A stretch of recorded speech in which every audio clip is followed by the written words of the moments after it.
ევროკავშირის საბჭოს თავმჯდომარეების მოწოდებას საქართველოს ხელისუფლებისადმი ეხმაურებიან პოლიტიკოსები.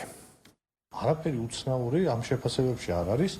ის რომ ჯერ კიდევ საქართველოსადმი მასშტაბის ინტერესი და გვაფასებენ, ეს არის იმის შედეგი, რომ საქართველოს ჯერ კიდევ არის ევროკავშირის წევრობის კანდიდატი ქვეყანა და ევროკავშირს ადარდებს კანდიდატი ქვეყნებში, როგორ არის იმ ფასეულობების და იმ მთავარი პრინციპების მდგომარეობა, რომლის გარშემოც არის შექმნილი ეს კავშირი. ამიტომ არის ეს ინტერესი და არა იმიტომ, რომ ვიღაცას რაიმე განსაკუთრებული მოთხოვნები აქვს საქართველოს ხელისუფლებისგან. ახალი ვერაფერი ვერ ნახეთ. რეალურად მეორდება ისევ იგივე საკითხები, რომელიც წინ დასკვნებშიც იყო. სამწუხაროდ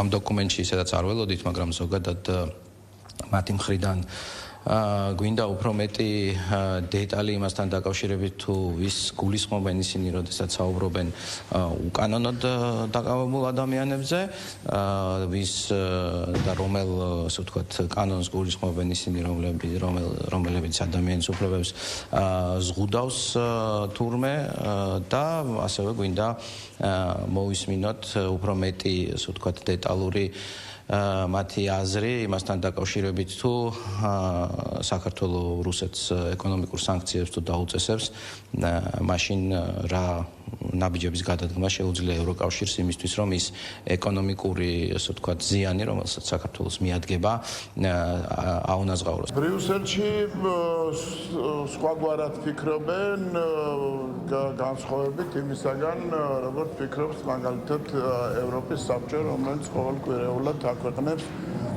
რეიტინგებს საკმაოდ სერიოზული ფართომასშტაბიანი საკითხის შესწავლის ანალიზის საფუძველზე და აბსოლუტურად რადიკალურ სხვა სურათს იძლევა, როდესაც საქმე გვაქვს მეცნიერულ შესწავლასთან მდგომარეობისა ამ რეიტინგებში გადაუსწარით ევროკავშირის წევრ ქვეყანას. აქედან გამომდინარე, ჩვენი აზრით მიზანი იგივე რჩება, რომ საქართველოში როგორმე შეიცვალოს ხელისუფლება, არჩევნების გზით ვერ მოხერხდეს და რევოლუციის წახალისება მიმდინარეობს დღემდე.